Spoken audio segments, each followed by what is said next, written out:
Hello, and thank you for coming to dorcasgazelle.com or listening to us on YouTube.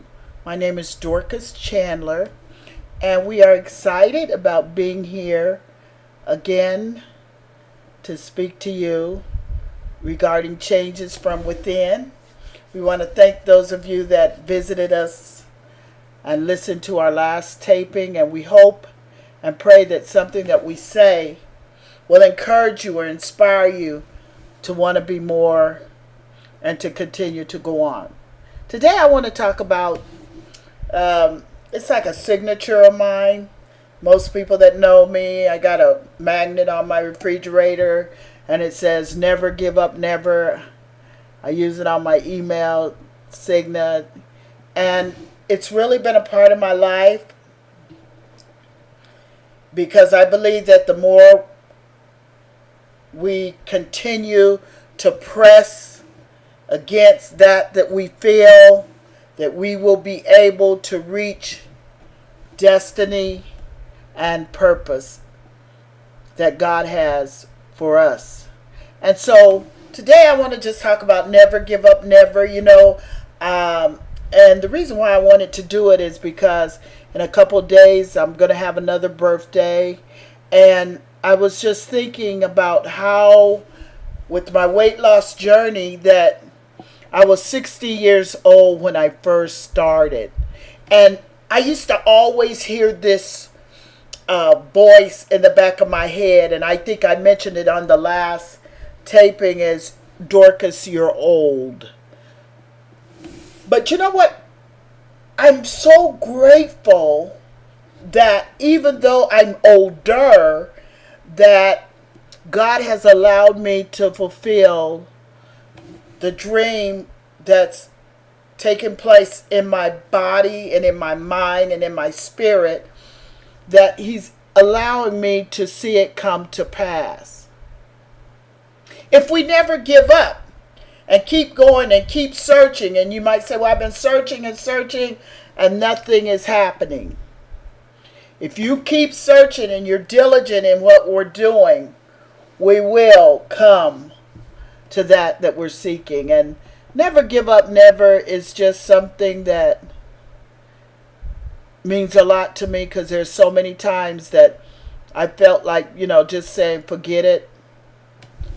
Growing up fat, chubby, whatever you want to call it, in school. And I remember when I was in the second grade and the kids, they picked on me. And so I started developing this personality of always feeling less than.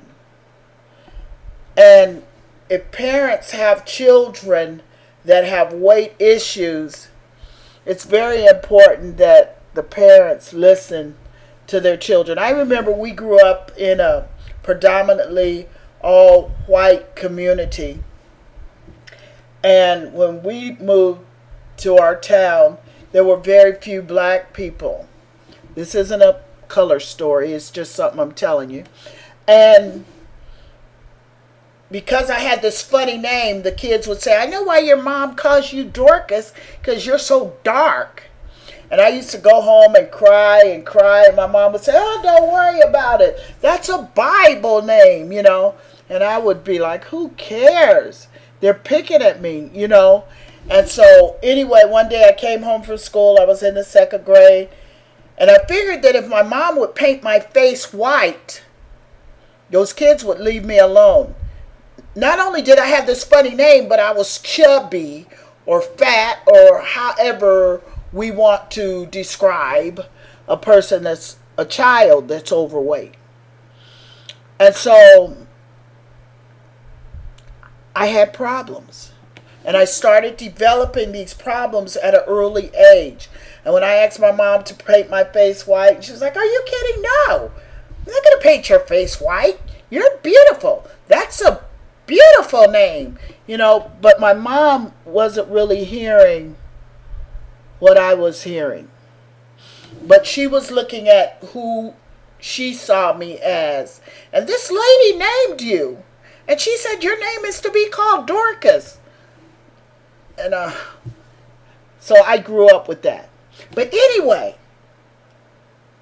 when I got in the third grade, I had this teacher, and her name was Miss Gonzalez. She was my third grade teacher, room 9, corner room. And she would ask questions, and then I would raise my hand, and she would always call on me. And I loved Miss Gonzalez because she always gave me special attention. And I needed it because I was drowning in Dorcas. And so when I got out of school, and after went through a series of different things, I opened up a computer business. And when I opened up this computer business, computer school rather, my dad, he funded it, and he funded everything but the banking account, and we needed a banking account to do business. And Marty was working with me. I shared my vision with Marty, and Marty wanted to come on board, and she did. She came all the way on board with me. And so we needed a banking account. So I had this idea. Hey, I'm a dreamer. Let's have a bake sale. Hey, yeah. Now, I don't know how to cook, but people know how to cook. Let's ask people who know how to cook. So anyway, to make a long story short, we asked people for food. They gave it to us. We went around. We found this place, Food for Less, on the corner of Indian Hill. I'll never forget it. We went in there and asked the manager, could he let us have a bake sale? And he said yes. So we had our first bake sale. We raised over $100, and we were on our way. We thought we were millionaires. And so after we opened it up and we got going and we had a few students and things are okay, but they weren't as good as we wanted them because we were applying for grants and we couldn't get grants, and eventually we got the welfare to work, but that was down the road. So we started this program called Operation LEAP, Literacy Richmond Achievement Program for children. And that got us some attention. The newspaper called me and they wanted to know if they could come out and interview me, and they did, and we sit down and we talk, and then they wanted to know could they come back and do a cover story on my school, and they did. And they had all these lights and all this stuff, and they had me posing at my desk and going through all these changes. I didn't know it was going to be all like that. And it was a 4-page spread in the Inland Empire Valley main newspaper.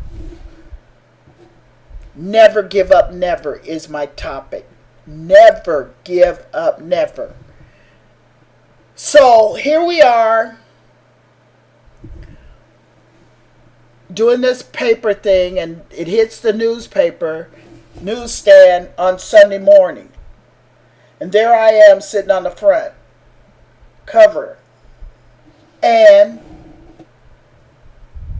my third grade teacher opens up the newspaper and she says, here she is. She says that to her husband. And I just want to tell you, people are talking about you when you don't know they're talking about you. And it's not all bad. And so her husband said, how do you know that's Dorcas? He said, it's her. I know it because of her eyes. I see it in her eyes. And she used to always tell her family that. This girl is going to always be, she's going to be somebody because I see it in her eyes. And so she called me, and I picked up the phone, and she's like, Dorcas, honey, is it you? Oh, is it you, honey? And I was like, yes. And she said, Dorcas, do you remember me? I'm your third grade teacher. Do you remember me? And she didn't give me her name. And I said, Miss Gonzalez, oh, honey, you remember me. And it was her. And she told me about every holiday. She would just sit down and tell her family. They were so sick of hearing her talk about Dorcas. And I don't know where she is, But I know that little girl is somebody, or she's either going to be somebody. And she told me, she said, Dorcas, I've been watching your brother. Your brother is a pro football player. And I said, hey, yeah. She said, I've been watching him. And we've been following him. But I kept wondering, where is Dorcas? And so anyway, to make a long story short, we're talking to my third grade teacher. She let me know that then, third grade, I'm almost 50 years old. She said, honey, I've always seen it in your eyes that you were gonna be somebody. Now, but all those years of growing up and the kids picking at me and me feeling fat and feeling inferior and feeling like I'm not nobody and feeling like I'm dumb and I'm stupid, she could see something in me that I couldn't see in myself. And when she began to talk to me and she says, honey, I'm your teacher. I taught you. She said, and when my husband, he kept saying, hey, you don't know if that's her. You don't know if that's her. She said she kept looking through the paper. You know, she was looking at the article. She was looking for my name. And she said, there it is. Dorcas Chandler. I told you. And she said she told her husband, come on, we got to go. And I said, really? And she said, Dorcas, she said, now what you don't realize is that when you were in the third grade, I was in school. And I was studying to be a doctor. She said, Dorcas, I'm a doctor now. I said, you're Dr. Gonzalez? And she said, yes. And, you know, we celebrated and I celebrated her. And I was really grateful to God for what he did for her, you know. But that taught me something. That taught me that you cannot let people dictate to you who you are just by the way a couple of people are treating you negatively.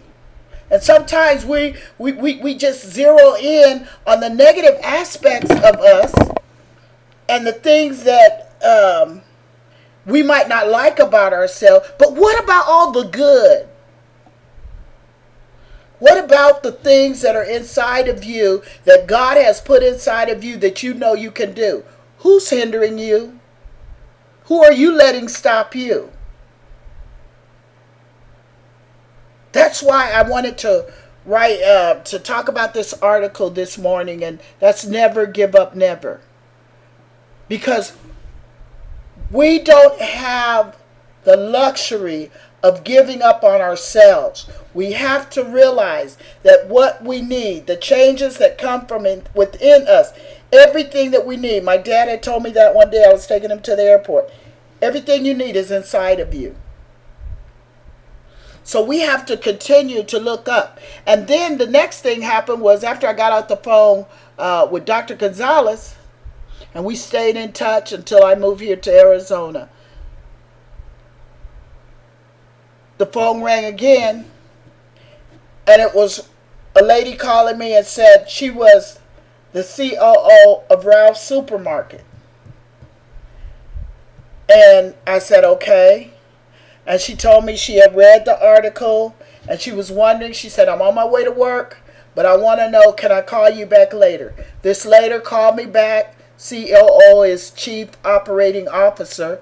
And she called me back and she said, Dorcas, I read your article. She said, do you realize that you all started your banking account in front of Food for Less? And I told her, yeah. She said, do you know who owns Food for Less? And I said, no. She said, Ralph's Corporation owns Food for Less. So you all started your school in front of one of our stores. And she said, and we're having the grocery chain of the world. I didn't say country. I said the world. That's going to be coming to the fairground. I would like to know if you would come and tell your story to all those people. We were invited to go in. I never seen so many people in all my life. Chief executive officers. I never seen so many. But we were able to go in there and stand up on a pulpit and a podium or whatever you want to call it. And we were able to let those people know what we did as a community and helping people find jobs. Never give up, never. I went through school feeling less than everybody else. But once I realized that I could do things that I was dreaming about, something sparked within me. There was a fire, a flame that burned within me. And we did our school. We got the welfare to work contract. We just did stuff. And that's what I want to let you know.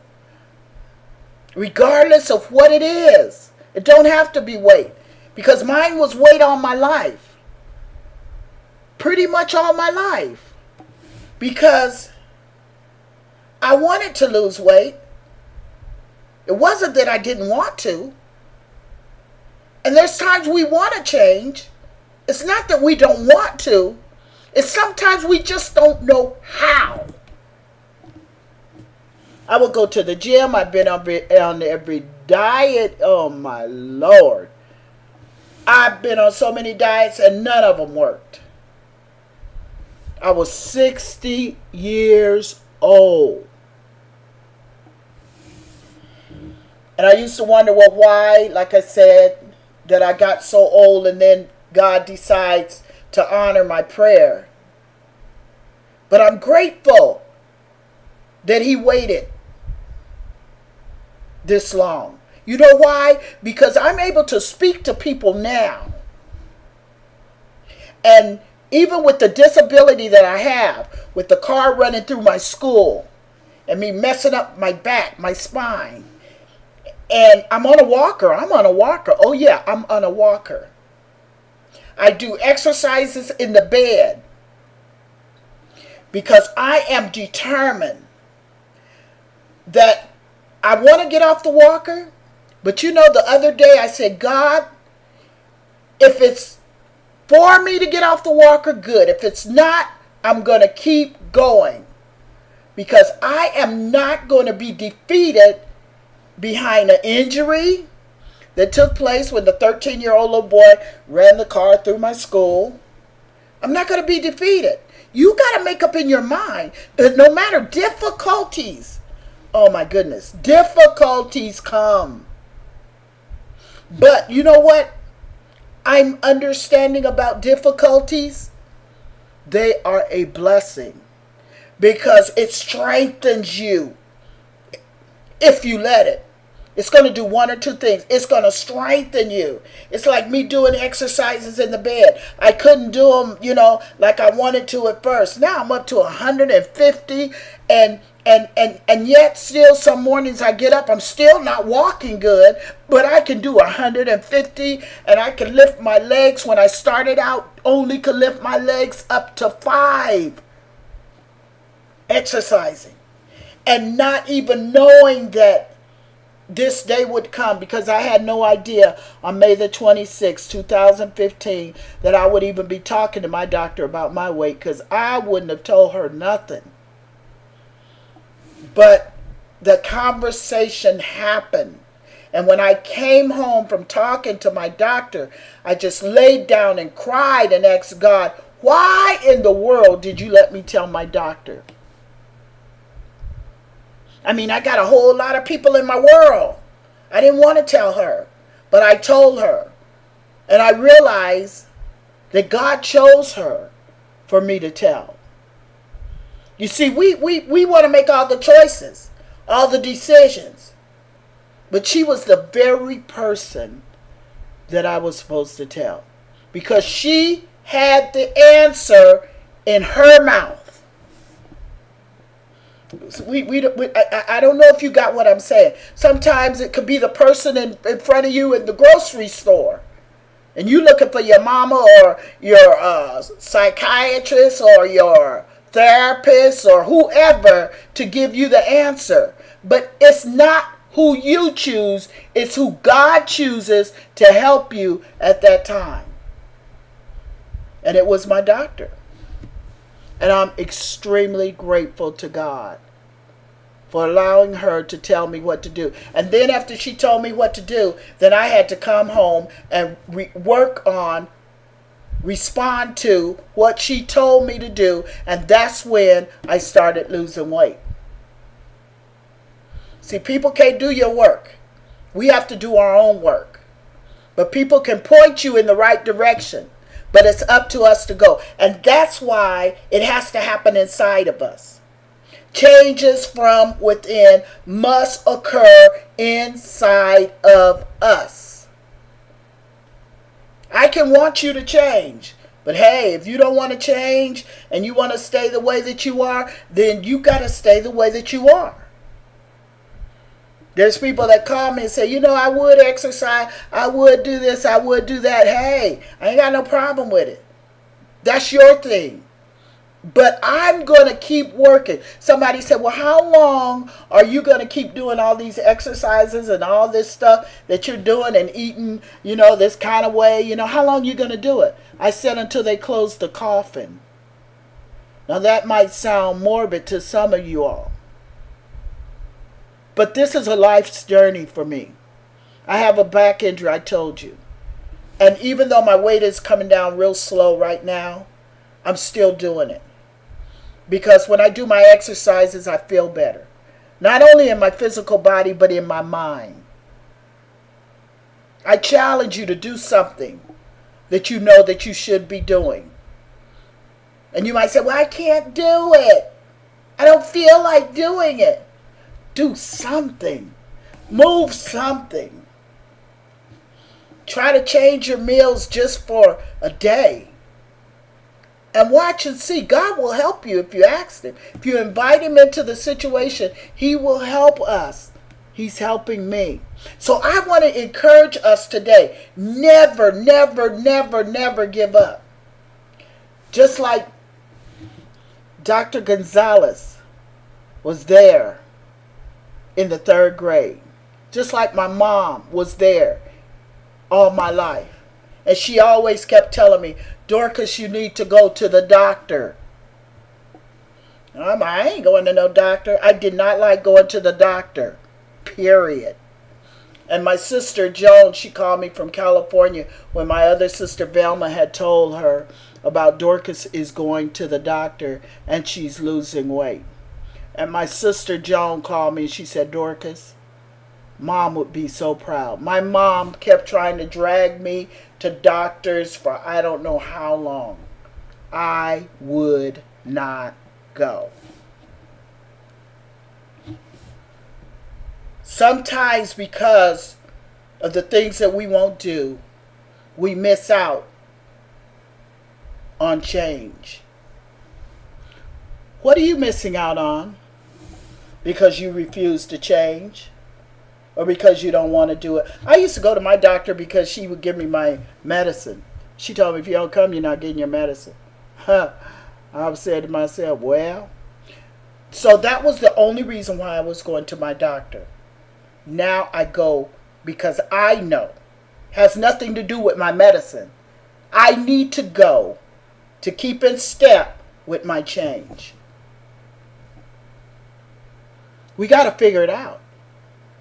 Sooner or later, we have to figure out. And we have to get in the face of God. See, that's why it's spirit, soul, and body.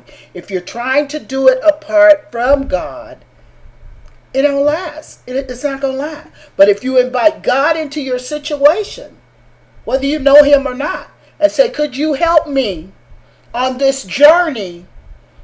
I guarantee you He will. And He will put people in your path, like, my sister Velma. She's a great encourager to me. And one night she called me, hey, Dorcas, how are you doing those leg things? Because I do leg exercise in the bed. And that just made me feel happy that she was asking me. I don't know if she was doing them or not. She told me, she was asking me how to do them. And it just made me feel good because she's my sister. And Sunday, she said, Dorcas, you really look good. Velma encourages me. And there are those people. There's so many people. And so I don't need to be naming names because God knows there has been a lot of you all that have encouraged me, and I am grateful. Anyway, I just wanted to come on here because I'm going to be another year old that God has let me live. Wow. Not only live, but to feel good. Oh, man. I feel good. I feel good. And I thank God for all the teachers in my life. All the teachers. Those that took time with me. So, hey, this has been Dorcas. If you need to change, when will you do it? It's no better time to do it than now. I love you. You got to know that you are special. You are blessed. You are the beloved. You are honored. And you are somebody. This has been Dorcas Chandler. Have a wonderful and great day. And remember, if you need support, simply push your foot up against mine. There's not a friend like the lowly Jesus. No, not one. No, not one. None else could heal all our souls' diseases. No, not one. No, not one. Jesus knows all about our struggles. He will guide till the day is done. There's not one friend like the lowly Jesus. No, not one. No, no, no, no, no, no, no, no, not one.